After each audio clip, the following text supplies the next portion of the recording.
大家还记得前几天春晚那个炸裂的机器人表演吗？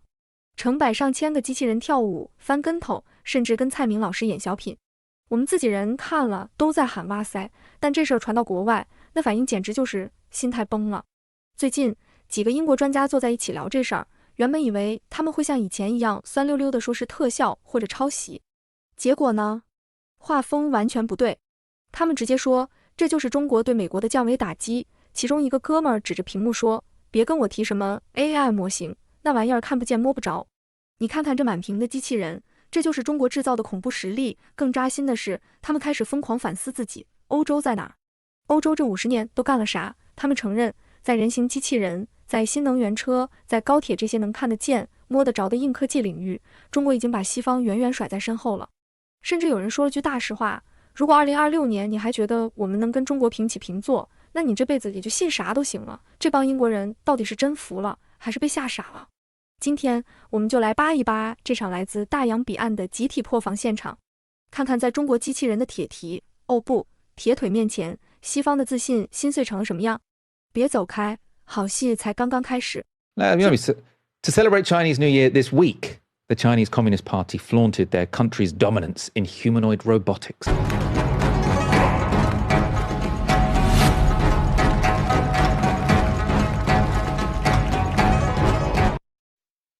So very impressive. It's sort of like a 4-minute dance. They dance with the kids. It's very impressive. It's a good show. Humanoid robots are, of course, one area where China has an undisputed lead over the United States. They also do in green energy. When it comes to things like AI, it's more disputed. Analyst Kyle Chan, who we've had on this show before, told The Guardian this. Unlike AI models or industrial equipment, humanoid robots are highly visible examples of China's technological leadership that general audiences can see on their phones or televisions. While China and the US are neck and neck on AI, humanoid robots are an area where China can claim to be ahead of the US, particularly in terms of scaling up production. Very interesting. Other analysts have pointed out that, potentially the fact that you can do a pre-programmed display in a very controlled environment on a stage doesn't necessarily prove that these are already sort of capable of being useful when you're in a factory or when you're in a home. You can't be pre-programmed. You want to be sort of acting and reacting to things as they happen. You might not have always a completely flat floor like a stage. So it's not there yet. But I mean, it's much further ahead than anyone else. And compared to sort of the images we saw of sort of robotics about 5 years ago, it's incredible. I mean, that's cope. If you don't think this stuff is coming, and certainly I think for jobs in the next 20 years, I think that's probably a conservative estimate, that's cope. For people watching or listening, type into YouTube, Atlas Robot 2008. And then look at that. Even something like a battery, lithium batteries were so inferior back then that it actually had to be plugged into the mains. So the idea of a standalone autonomous robot, just having the power supply to do this stuff, wasn't doable less than 20 years ago. It's a huge sort of marquee technology for China, 100%. I also think that, Michael, in this conversation, we're talking about China versus the United States. Where's Europe? This is a really key question, I think, for the rest of my life, your life, certainly for the next 50 years, hope we live that long, is that Europe is just nowhere in terms of these technologies. I wrote Fully Automated Luxury Communism in 2018. It was published then. And I talked about synthetic biology. I talk about renewable energy. I talk about autonomous machines. It's all happening. But I got one key thing wrong. I understated my case. It's happening far more quickly than I realized. Whether that's EVs being produced by China, the fact that BYD, China's leading EV car manufacturer, their sales in the UK in the last 12 months went up by 880%. People love these vehicles because they're cheap, right? Look at a Chinese SUV EV, compare it to a Range Rover Evoque, see how much cheaper it is, see how much cheaper it is to run. It's a much better product. Now, 10 to 15 years ago, the idea of an EV being a mass consumer product in the UK was outlandish. My view, and maybe, famous last words, general purpose robotics, which resemble humanoids, will be the same. I think it's going to be a relatively commonplace feature of our societies in about 15 years. They won't be everywhere, just like EVs aren't everywhere. And that takes a really long time in terms of diffusion and adoption. But you'll see them. They'll be around.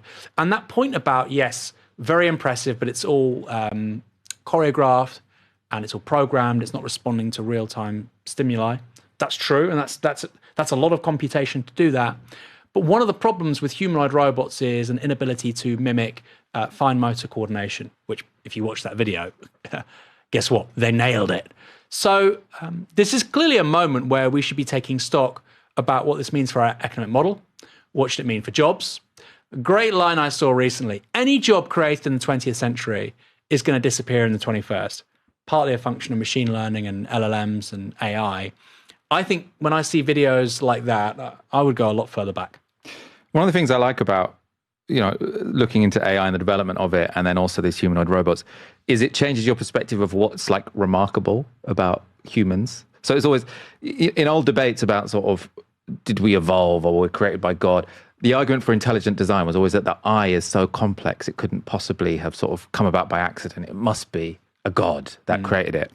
But we kind of sorted vision really quickly. The thing we still can't sort is the hand, right? So it's that the hand seems to be the part of the human body which is hardest to replicate. We can do intelligence, we can do vision, we can do voice recognition, but we're still really struggling to pick stuff up.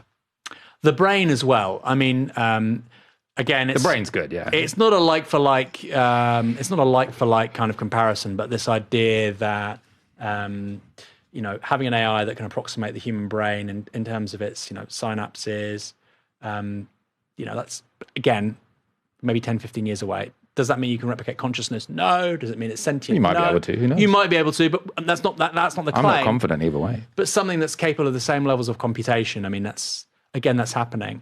And then people say, well, not everything's information. Kind of is.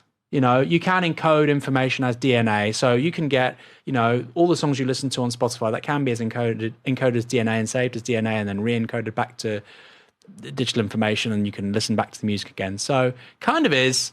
But look, this is the stuff that the left should be taking super seriously. Michael, I don't know if you saw this story last week. It's partly a Hail Mary commercial kind of provocation from Elon Musk. He's saying, let's have servers in space. Because, of course, in space, they'll be cooler. You won't have lobby groups trying to stop you, but also it's better for the environment, which is true. And you'll have abundant solar energy available because they're in space. I mean, that sounds kind of good. That sounds kind of cool. The point is, who benefits from these technologies? Right now, Elon Musk is worth $750 billion US. We've seen what big tech, we've seen what social media has done to inequality over the last 20 years. My concern is what LLMs, AI, machine learning, and humanoid robots will do to inequality over the next 20 years. I fear, with our present economic model, with our present stories, with our present presumptions, it will be much worse. I don't want that to happen, which is why we have to have a politics in response. So I suppose to go back to our previous story about, I suppose, the arrogance of some of the Silicon Valley bosses, where they think they can get to decide how their technology is used. Is there not a similar argument that can be made when you say that the question is who benefits, right? Because it might be that there are certain technologies where once you create them, the idea that we can control how they're used sort of suggests a certain arrogance as well. And I suppose in terms of Europe being... Give me an example. In terms of Europe being behind, right? So... Well, these are two separate things, Michael. Come on, one at a time. No, but because they're connected, right? Because go on. In terms of Europe being behind, you're sort of saying we need to catch up with China on X, Y, Z. Now, I think on high-speed rail, yes, unambiguously brilliant. Yeah. FT article this week, sort of just the extent to which the Chinese built out high-speed rail just dwarfs anything in Europe. We should have done that. There's no reason we can't do that. It's not like we don't have the technology. We just don't have the political will. Should have done that. EVs, we could have done that. I mean, obviously, in terms of skill and state capacity, probably not, but I would have backed us doing that, let's say. 5G, definitely. In terms of 5G as well. In terms of this army of robots, in the same way that I'm very skeptical that we're going to be able to control sort of frontier AI models and make sure that it's only used for good. China also, of course, ahead when it comes to drone swarms. I'm not sure the idea that Europe should have been sort of more effective when it came to the race to build autonomous humanoid robots and drones. I'm just like, maybe staying out of it and trying to regulate the tech was the best option all along. So on this technology only being for good, I'm not saying that, and no technology is only for good.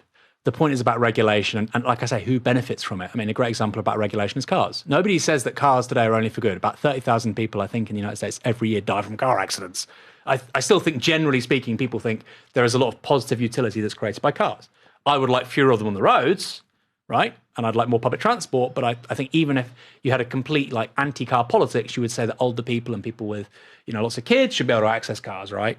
So I don't think any technology is just for good. The point is, we have to determine the rules, conventions, applications of any technology. If you decide not to do that, you end up in a place where and it's because we had a free market ideology at the twilight of the 20th century, start of the 21st century, which is that the market always decides, don't worry about it, we don't need to have a political conversation around this stuff. Great book on this, Technopoly by Neil Postman.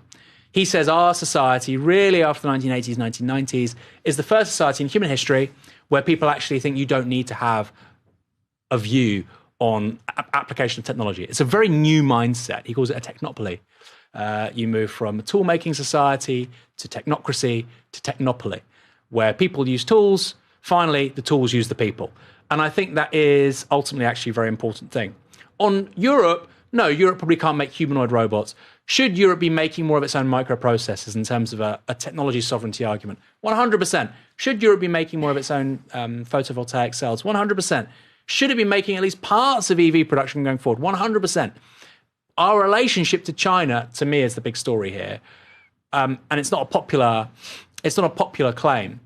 Ultimately, Europe needs to work out where it belongs. I think Europe is part of a greater Eurasian civilization, right? Personally. But I know lots of Brits think that actually Europe is part of the Anglophone world and has nothing to do with France, let alone bloody China. So that's part of a broader conversation. I do think China should be involved in helping us build 5G and high-speed rail. These are two critical failures in this country over the last 25 years. We are very bad at building infrastructure, nuclear power too. There's a country that's very good at building it, but our political class has decided we don't want anything to do with them because apparently, we're some peer rival to China. If you believe that in 2026, you'll believe anything. 听完这帮英国专家的吐槽，阿新心里其实挺感慨的。以前我们总觉得外国的月亮比较圆，外国的科技比较牛。但现在，连这帮老牌帝国的精英们都不得不承认，时代变了。他们羡慕我们的高铁，羡慕我们的电动车，现在又开始羡慕我们的机器人。这说明什么？说明技术是不会撒谎的。当中国的机器人能在春晚舞台上整齐划一的跳舞，能在工厂里不知疲倦的拧螺丝时，西方那些所谓的规则和傲慢，在硬实力面前显得是那么苍白无力。这不仅仅是一场表演的胜利，这是中国全产业链的胜利，是无数工程师日夜奋斗的胜利。正如那位英国专家最后说的，如果欧洲还搞不清自己的定位，还在幻想跟中国对抗，那结局只有一个，被时代抛弃。2026年的这个春天，或许就是西方科技霸权真正落幕的开始。而我们有幸见证了这一切。好了，今天茶水间的深度八卦就到这里。你觉得中国机器人真的超越美国了吗？欢迎在评论区留下你的看法。别忘了点赞、订阅阿新的茶水间，我们下期再见。